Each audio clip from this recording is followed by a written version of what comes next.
بہت دفعہ ایسا تھا کہ کھانا کی بھی چیزیں نہیں ہوتی تھی، لیکن اس کے باوجود رسول اللہ صلی اللہ علیہ وسلم پسند کرتے تھے اور انہوں نے ہر سال قربانی بھی دی تھی۔ اللہ سبحانہ تعالیٰ ہم سب کو اتنی وسعت عطا کرے۔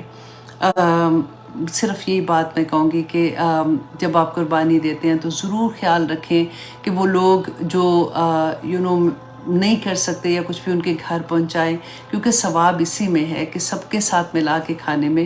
اور اپنا حصہ تو ڈیفینیٹلی ہوتا ہے، لیکن آپ لوگ ضرور خیال رکھیں کہ اپنے ارد گرد اپنے کام والے اور جو بھی لوگ حقدار ہیں ان کو ضرور پہنچائیں۔ آمین ثم آمین۔ تو جناب اب ہم آتے ہیں اپنے سبق کی طرف، سورۃ التوبہ کی آیت نمبر 100 بہت بہت خوبصورت آیا ہے۔ اللہ سبحانہ تعالیٰ ہمیں توفیق عطا کرے کہ ہم ان آیات کو سمجھ سکیں، کیونکہ ہم سورۃ توبہ جو کر رہے ہیں نا، دیکھیں شروع سے اب تک اگر آپ کو سورۃ توبہ کی سمجھ آ جائے نا آنیسٹلی، تو آپ اپنی پوری زندگی اس کے مطابق آپ لائن اپ کر سکتے ہیں کہ اللہ سبحانہ تعالیٰ نے ایک جنگ کا جنگ تبوک میں سارے لوگوں کی جو ہوتے ہیں نا کہ اس کی خصلت کیا ہے وہ واضح کر کے رکھ دی، کہ کیسے کیسے لوگ ہوتے ہیں، کیسے کیسے ان کی عادات ہوتی ہیں، وہ عادتیں کیسے لوگوں کی ہوتی ہیں، اچھے کیسے، برے کیسے، درمیانی قسم کے کیسے۔ تو آپ اگر آپ کو یہ سمجھ آ جائے گی نا، تو پھر آپ کو اپنے گھر میں، اپنے محلے میں، اپنے کاروبار میں، اپنے کام کی جگہ پہ، اپنے شہر میں، اپنے ملک میں آپ آرام سے آپ کو پتہ چل سکے گا کہ کون کس جگہ پہ بیٹھا ہوا ہے اور کیا اس کے ساتھ کرنا چاہیے، ہمیں کیسے بچنا چاہیے ایسے لوگوں کے ساتھ۔ کیونکہ یہ کن کی بات ہو رہی ہے؟ یہ مسلمانوں کی بات ہی ہو رہی ہے نا، کہ جو رسول اللہ صلی اللہ علیہ وسلم کے ارد گرد تھے، جو مسلمان تھے، کلمہ گو تھے، ان میں سے الحمدللہ سابقون اولون کی آج بات ہم پڑھیں گے کہ وہ زیادہ تر لوگ وہ تھے جو رسول اللہ صلی اللہ علیہ وسلم کا حکم آ گیا تو اس کے بعد انہوں نے سمیع وطاعہ کر لیا۔ تو یہاں پہ ہم یہ دیکھیں گے کہ آیت نمبر 100 اللہ سبحانہ تعالیٰ فرماتے ہیں والسابقون الاولون، کہ سبقت کرنے والے سب سے پہلے من المہاجرین، مہاجرین میں، والانصار، اور انصار میں۔ اب یہاں پہ دیکھیے کہ سابقون اولون کون تھے۔ اس کے لیے ڈفرینٹ وہ بھی آتے ہیں، اقوال بھی آتے ہیں کہ کچھ نے یہ کہا، کچھ صحابہ نے یہ کہا کہ جنگ بدر میں جو شریک ہوئے تھے، کیونکہ یہ پہلی جنگ تھی تو وہ سابقون اولون تھے۔ کچھ نے کہا کہ نہیں، جو دو قبلے نماز پڑھی تھی نا، مسجد حرام کی طرف اور دوسرا بیت اللہ کی طرف اور بیت المقدس کی طرف، تو جنہوں نے دونوں قبلوں کی طرف نماز پڑھی وہ سابقون اولون تھے۔ کچھ نے یہ کہا کہ نہیں، سارے صحابہ سابقون اولون تھے، اور پھر کچھ نے کہا کہ نہیں، زیادہ تر اقوال جو تھے کہ سب سے پہلے جو اسلام لائے تھے۔ تو ہم سب کی بات کرتے ہیں کہ سب سے پہلے اسلام جو لے کے آئے تھے وہ کون تھے۔ اب دیکھیے کہ رسول اللہ صلی اللہ علیہ وسلم پہ جب وحی نازل ہوتی ہے، اب سب سے پہلے جب وہ گھر واپس آتے ہیں تو جو کس کو بتایا تھا؟ اپنی بیوی کو بتایا تھا نا، حضرت خدیجہ رضی اللہ عنہا کو بتایا تھا۔ تو سب سے پہلے عورتوں میں جو اسلام لائی تھی وہ حضرت خدیجہ تھی۔ حضرت خدیجہ رضی اللہ عنہ کا اگر آپ تھوڑا سا اگر آپ نے سیرہ پڑھی ہے تو آپ دیکھیں کہ یہ مکہ کی امیر ترین عورت تھی، اور رسول اللہ صلی اللہ علیہ وسلم ان کا سامان تجارت لے کے جایا کرتے تھے، شام کی طرف لے کے جایا کرتے تھے۔ تو حضرت خدیجہ رضی اللہ عنہ نے جب ان کو دیکھا، ان کی ایمانداری دیکھی، ان کا سب، تو انہوں نے اپنی، کیونکہ ان کے پہلے ان کی شادی ہوئی تھی، ان کے ہسبینڈ کی وفات ہو چکی تھی، ان کے بچے بھی تھے، انہوں نے اپنے رشتہ رسول اللہ کے لیے بھیجا۔ یہاں پہ میں آپ کو خاص طور پہ اس لیے یہ بات بتا رہی ہوں کہ آج ہم مسلمان یہ سوچ بھی نہیں سکتے کہ کوئی عورت اپنا رشتہ خود بھیج سکتی ہے یا پھر لڑکی والے رشتہ لڑکے کے گھر بھیج سکتے ہیں۔ نہیں ہوتا نا۔ اب دیکھیں کہ ہمارے تو دین میں سب سے پہلی بات یہ ہمیں سمجھ آتی ہے کہ رسول اللہ صلی اللہ علیہ وسلم کی شادی کیسے ہوئی تھی، اور پھر حضرت خدیجہ نے کیسے رشتہ بھیجا تھا۔ تو یہ ایک ٹیبو ہوتا ہے نا کہ لڑکی والوں، مطلب سوچ ہی نہیں سکتے کہ لڑکی والوں نے خود رشتہ، ہمیشہ یہ ہوتا ہے کہ لڑکے والے دیکھنے آتے ہیں، نعوذ باللہ۔ تو وہ نعوذ باللہ میں کیوں کہہ رہی ہوں، کیونکہ یہ بڑی تکلیف دہ چیز ہوتی ہے جن کی بیٹیاں نا وہ اچھے سے سمجھتے ہیں اس بات کو کہ جب دیکھنے آتے ہیں کھاتے ہیں پیتے ہیں اور اس کے بعد کچھ ایسی بات کہہ دیتے ہیں کہ اس لڑکی کا میں کہتی ہوں کیا حال ہوتا ہے جس کو دیکھنے کے لیے لوگ آ رہے ہوتے ہیں. تو اللہ کرے کہ ہمیں اس بات کی سمجھ آ جائے، کیونکہ مسلمان نام کے ہم رہ جاتے ہیں نا جب ہم ایسی چیزیں نہیں کر رہے ہوتے تو ہمیں پتہ ہوتا ہے کہ ہم کلچر کو امپورٹنس دے رہے ہوتے ہیں. تو آگے جا کے انشاءاللہ اس کے بارے میں بھی ہم بات کریں گے. تو حضرت خدیجہ رضی اللہ عنہا کا امیر ترین عورت تھی نا، سارے کا سارا پیسہ ان کا اسلام کی بنیادوں میں لگ گیا تھا. اتنا انہوں نے رسول اللہ کی مدد کی تھی ہر موقع پر، ہر موقع پر. اور پھر بچوں میں کون اسلام لے کے آیا تھا؟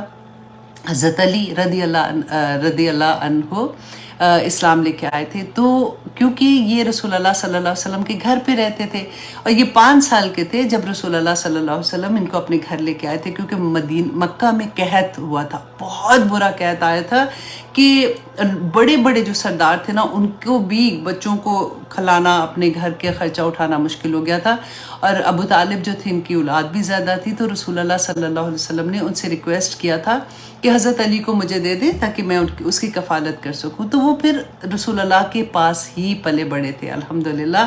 اور کیا ان کے بارے میں کبھی آپ حضرت علی کی سیرہ پڑھ کے دیکھیں، آنیسٹلی اتنا پیار آتا ہے جس کی حد نہیں. اتنے بہادر، شجاعت کے جیسے ایک میں واقعہ آپ کو سنا دیتی ہوں کہ حضرت علی جنگ خیبر تھی نا، تو اس کا ایک قلعہ تھا کاموس، آئی تھنک اس کا نام تھا. وہ فتح نہیں ہو رہا تھا کیونکہ مسلمانوں کو نا عادت نہیں تھی مکہ میں، کیونکہ رہنے کی عادی تھی. پھر مدینہ میں گئے تو ان کو بڑے بڑے قلعوں کی عادت نہیں تھی. اب وہاں پہ جا گئے یہودی جو تھے وہ بڑے بڑے قلعوں میں رہتے تھے، اور وہ قلعہ بند ہو کے اندر اپنا کھانا وانا سارا انہوں نے اندر سیو کر لیا تھا. تو یہ قلعہ جو تھا یہ فتح نہیں ہو رہا تھا. تو رسول اللہ صلی اللہ علیہ وسلم نے فرمایا کہ میں کل ایک ایسے انسان کو جھنڈا دوں گا جو اللہ اور اس کے رسول سے محبت کرتا ہے اور اللہ اور اس کا رسول اس سے محبت کرتے ہیں. اچھا، اب سارے تو صحابہ تھے، کہتے ہیں کہ ہم سارے اپنے اپنے چلے گئے. آئی تھنک 1600 کے قریب لوگ تھے جو جنگ خندق میں یہ جو تھی جنگ ہوئی تھی، قلعہ والی جو جنگ تھی، جنگ خیبر میں سارے یہ ساتھ گئے تھے. اب حضرت عمر کی اتنی پیاری بات لگتی ہے کہ حضرت عمر کہتے ہیں کہ میں گھر تو چلا گیا، واپس اپنے خیمے میں گیا، تو میں سارا وقت یہ سوچتا رہا کہ صبح کس کی باری آئے گی. تو کہتے ہیں پہلی مرتبہ ایسا تھا کہ مجھے یہ لالچ ہوئی کہ مجھے یہ نبی صلی اللہ علیہ وسلم کل میرا نام لے.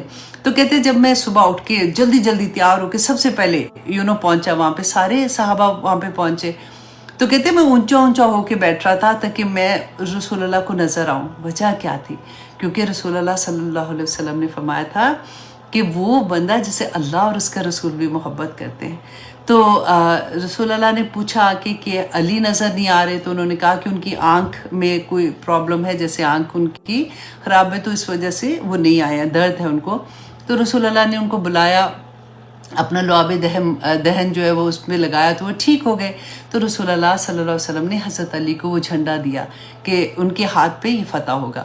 تو حضرت علی کہتے جب وہ گئے تو وہ جو قلعہ تھا نا اس کا جو سردار تھا، مرحب آئی تھنک اس کا نام تھا، تو وہ بہت بہادر تھا. مطلب اس کا ایک نام تھا کہ وہ اتنا بہادر ہے کہ اس کو تو کوئی کچھ کر ہی نہیں سکتا.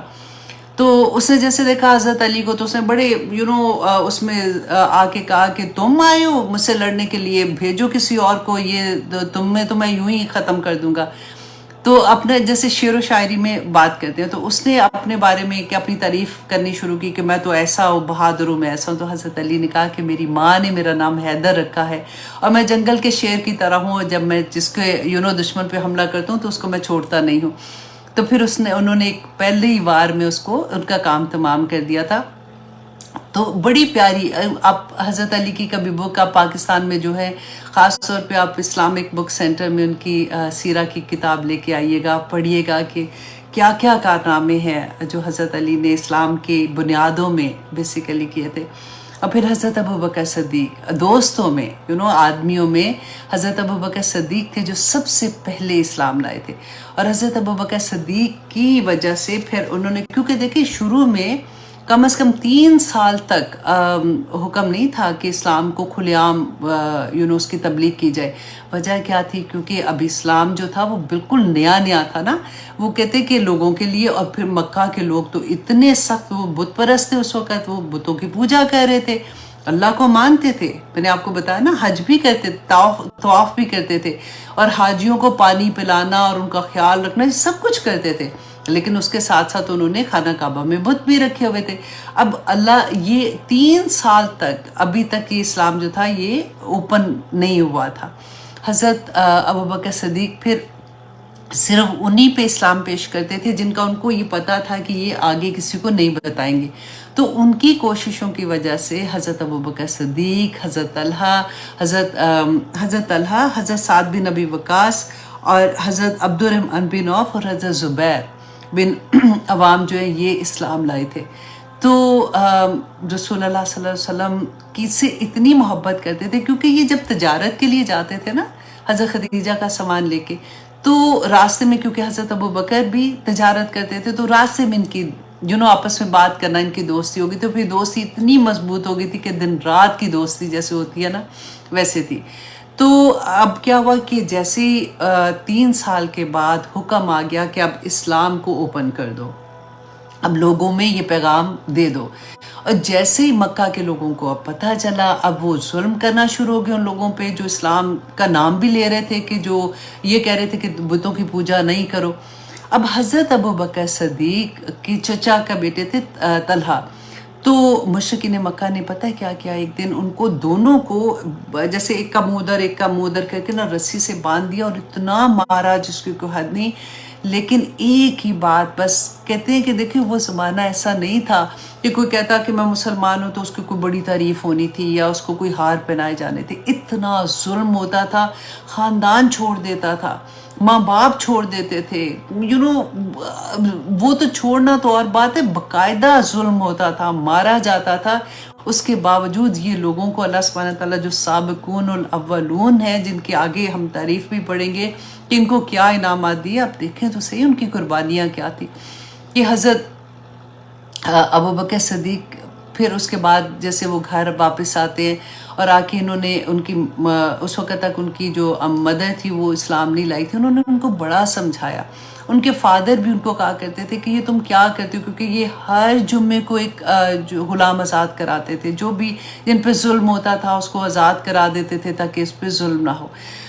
اللہ اکبر. آپ حضرت ابوبکر صدیق کا ایک اور واقعہ اتنا پیارا آتا ہے کہ ایک دن رسول اللہ صلی اللہ علیہ وسلم جب یہ اناؤنس ہو گیا کہ اب تم اوپنلی اسلام کا بتاؤ لوگوں کو، تو لوگوں نے دیکھا کہ ایک دن خانہ کعبہ میں رسول اللہ صلی اللہ علیہ وسلم اکیلے آئے ہیں. تو مشرکین مکہ وہاں پہ بیٹھے ہوئے تھے، انہوں نے موقع جانا اور ان کے اوپر حملہ کر دیا.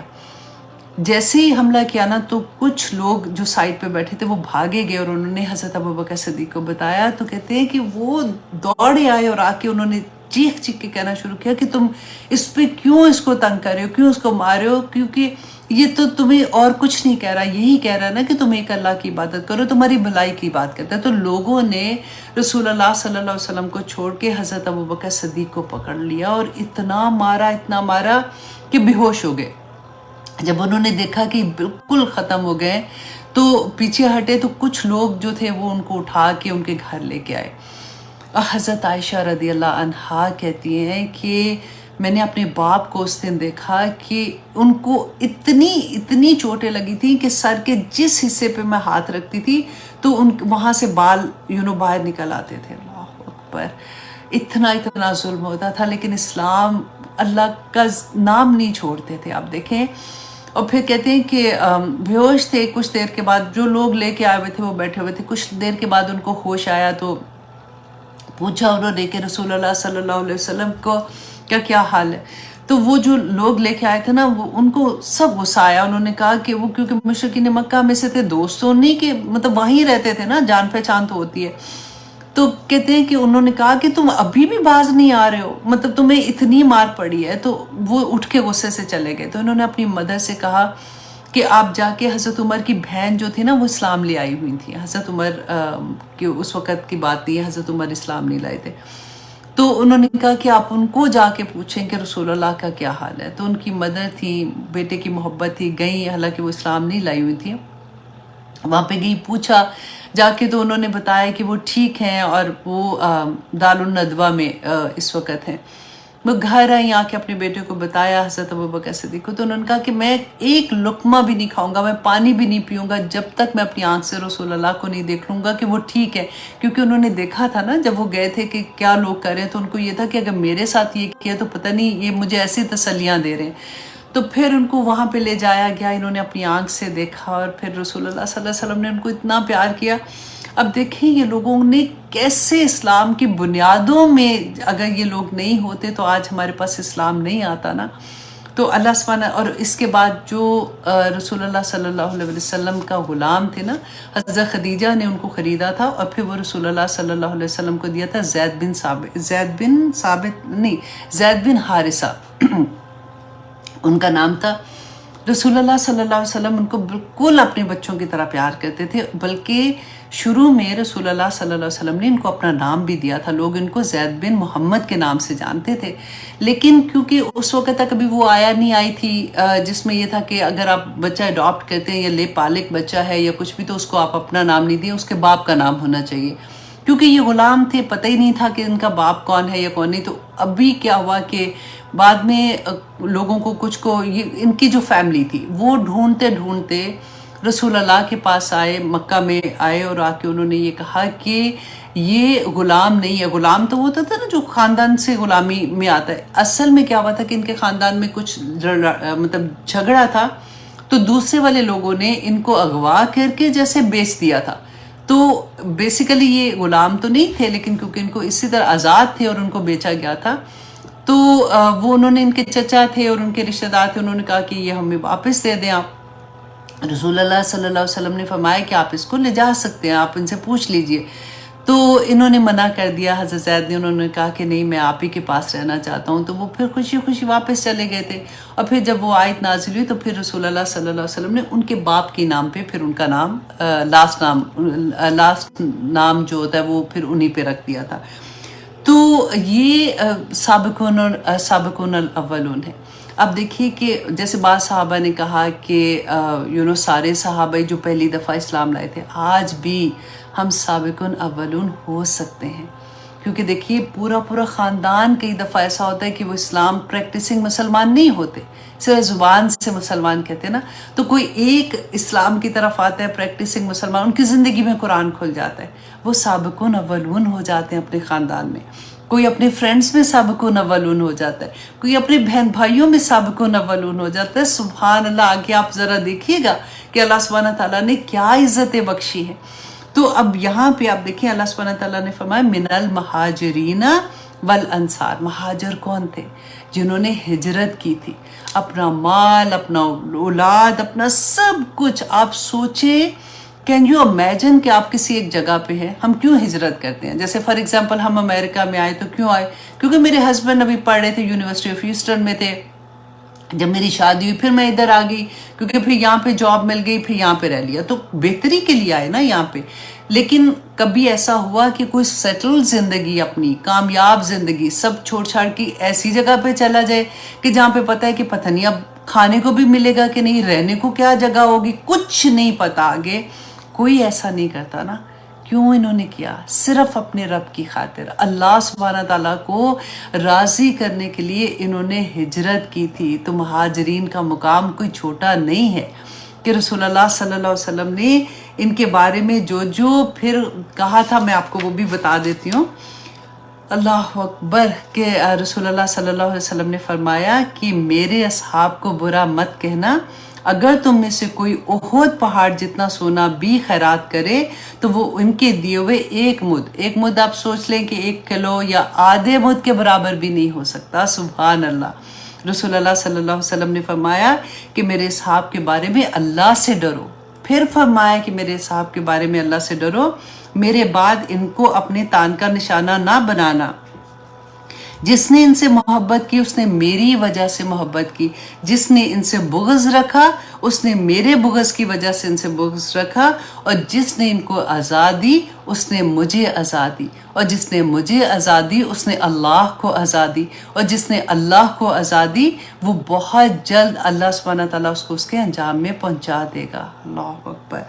حضرت ابن عمر رضی اللہ عنہ بیان کرتے ہیں کہ رسول اللہ صلی اللہ علیہ وسلم نے فرمایا کہ تم ان لوگوں کو دیکھو جو میرے صاحب کو، اگر تم ان لوگوں کو دیکھو جو میرے صاحب کو برا کہتے ہیں تو تم کہو کہ تمہارے شر پر اللہ کی لعنت ہو۔ اللہ اکبر۔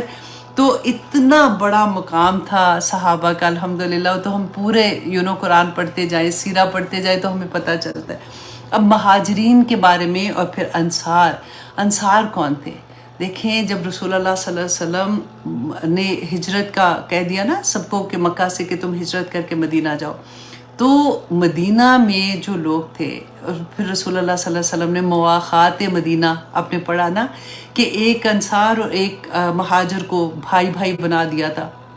انہوں نے آپ اپنے آپ کو پتہ ایسے مزہ آتے جب ہم اپنے آپ کو اس جگہ پہ رکھتے ہیں۔ آپ جب آج رات کو سوئیں گے نا، پاکستان والے تو رات کو سو جائیں گے، ہم ذرا لیٹ سوئیں گے کیونکہ ہمارا دن ہے۔ آپ ذرا سوچئے گا کہ ابھی بھی آتے ہیں نا مہاجرین، تو آتے ہیں، کبھی افغانستان سے لوگ آ جاتے پاکستان میں، کبھی کہیں سے ایسا ہوتا ہے، تو کیا ہم یہ کرتے ہیں؟ وہ بھی مسلمان ہوتے ہیں، لٹ لٹا کے بھی آتے ہیں۔ تو کیسے انہوں نے اپنا گھر بار، اپنا کاروبار، اپنی ہر چیز آدھی آدھی کر دی، اور اتنا خیال کہ اگر ان کے پاس کھانا ہے نا تو کئی دفعہ ایسا ہوتا تھا کہ ان کو یہ ڈر ہوتا تھا کہ یہ کھانا انف نہیں ہوگا، تو خود اپنا کھانا چھوڑ دیتے تھے اور اپنے جو ان کا بھائی بنائے تھے ان کو وہ کھانا دے دیا کرتے تھے۔ ایسے انہوں نے اسلام کی خدمت کی تھی۔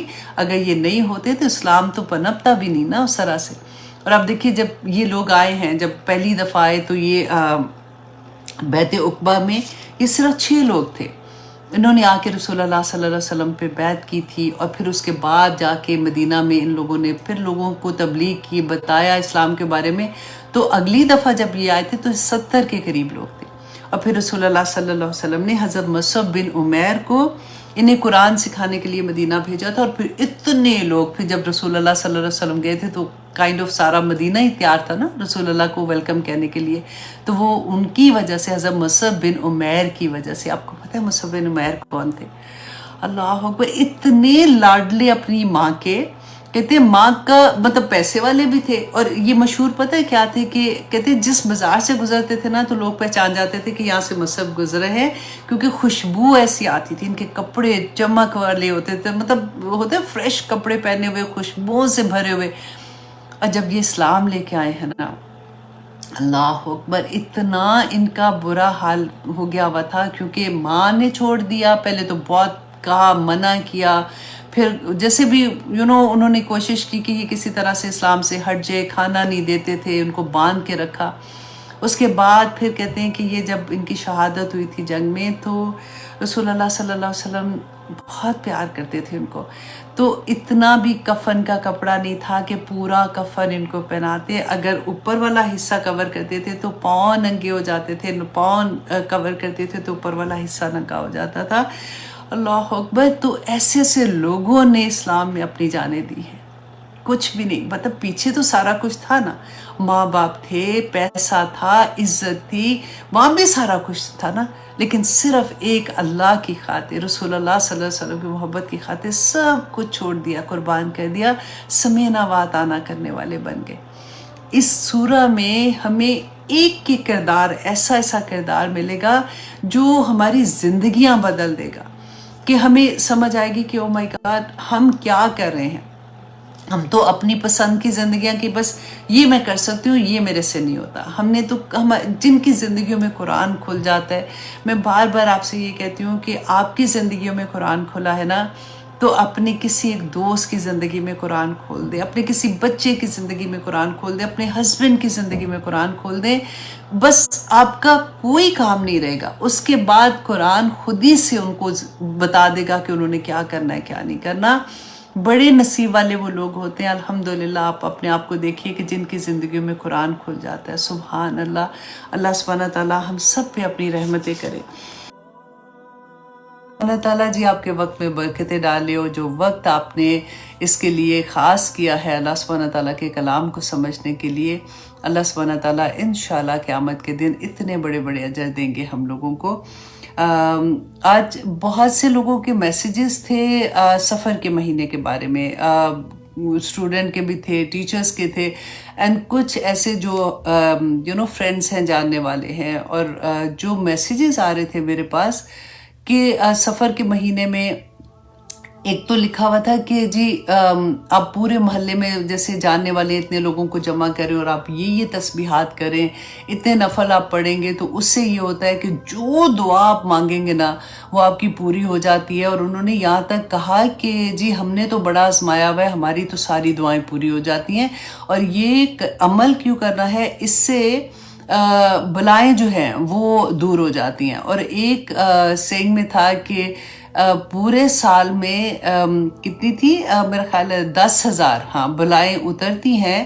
اب کوئی پوچھے ان سے کہ ان کو کس نے یہ بتایا ہے، اور انہوں نے کہا کہ 9,000 بلائیں جو ہیں وہ سفر کے مہینے میں اترتی ہیں۔ تو اس لیے، اور یہ مہینہ جو ہے یہ جو گھر کے آدمی ہیں ان کے لیے بھاری ہوتا ہے، تو اس لیے صدقہ بہت دیں اور بہت پڑھنا ہے، اور یہ نفل اس وقت اس تعداد میں پڑھنی ہے یہ تسبیح، تو اس سے یہ جو عذاب آ رہا ہے اور جو مصیبتیں آئیں گی وہ دور ہو جائے گی۔ تو اس لیے انہوں نے بلکہ مجھ سے یہ ریکویسٹ کیا ہوا تھا کہ آپ جو ہے سفر کے مہینے کے بارے میں ہمیں بتائیں کہ ہم نے کون سی تسبیحات کرنی ہے۔ تو میں نے سوچا کہ آپ لوگوں کے سامنے رکھوں، کیونکہ دیکھیں ہمارے پاس رسول اللہ صلی اللہ علیہ وسلم کی حدیث موجود ہے، مسلم اینڈ بخاری میں بھی ہے، اس کے باوجود بھی ایسی چیزیں ہماری سوسائٹی میں اتنی عام ہو جاتی ہیں۔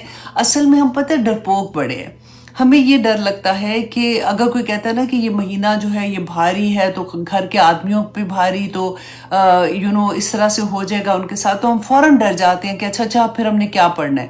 ہم اس کو دیکھتے بھی نہیں ہے کہ اس کے بارے میں رسول اللہ صلی اللہ علیہ وسلم نے ہماری کیا رہنمائی کی تھی۔ مجھے جو میسیجز آ رہے تھے میں ان کو یہی جواب دے رہی تھی کہ آپ کو جس نے یہ اتنے وثوق سے کہا نا، پلیز آپ ان سے ایک ہی بات کریں کہ ہمیں حدیث بتا دیں۔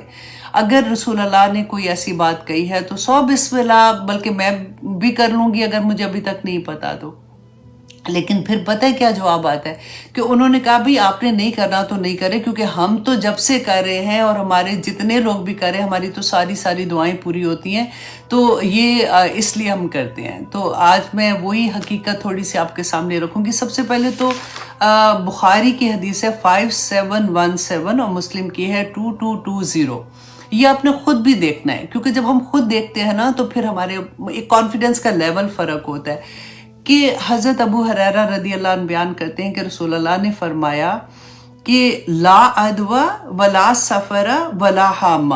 اچھا، یہی لفظ جو ہے نا سفر کے، یہ ساری حدیث میں سیم ہے، ولا عدوہ اور سفر کے بارے میں، لیکن بیچ میں جیسے ایک حدیث میں آتا ہے ولا عدوہ ولا غولہ ولا سفر، اور ایک میں ہے ولا عدوہ ولا طیرہ ولا سفر، کہ رسول اللہ صلی اللہ علیہ وسلم نے فرمایا کہ یہ جو ہے کوئی حقیقت نہیں ہے سفر کی منحوس کہنے کے مہینے کے بارے میں، اور بیماری جو لگ جاتی ہے نا، جیسے ہم کہتے ہیں کہ فلاں کو فلو ہوا تھا تو وہ اس کے ساتھ بیٹھا تو اس کو بھی لگ گیا، تو رسول اللہ نے کہا کہ اس کی بھی کوئی حقیقت نہیں ہے، اور بدشکونی جو ہے اس کی بدفعل جیسے کہتے ہیں اس کی بھی کوئی حقیقت نہیں ہے۔ تو صحابہ بڑے پریشان ہوئے جب انہوں نے بھی دیکھے اس زمانے میں بھی آخر کچھ نہ کچھ تو ایسے ہی حال ہوگا نا جیسے آج کل لوگ کہتے ہیں، تو صحابہ نے اسی لیے تو رسول اللہ سے پوچھا، تو رسول اللہ صلی اللہ علیہ وسلم نے پھر یہ جب بتایا تو انہوں نے کہا کہ پھر مطلب ہم پہلے جب ایسے کرتے تھے زمانہ جاہلیت میں تو اس کا پھر کیا ہوگا۔ آپ یہ دیکھیں کہ یہ ساری چیزیں کہاں سے زمانہ جاہلیت میں ہوتی تھی، تو آج ہم میں کیسے آ گئی ہیں۔ تو رسول اللہ صلی اللہ علیہ وسلم نے صحابہ کو باقاعدہ دعا سکھائی کہ تم یہ پڑھا کرو، اللہم لا خیر الا خیرک، کہ اللہ سبحانہ تعالیٰ کوئی خیر ہو ہی نہیں سکتی جب تک کہ وہ خیر آپ نازل نہ کر دیں، ولا طیر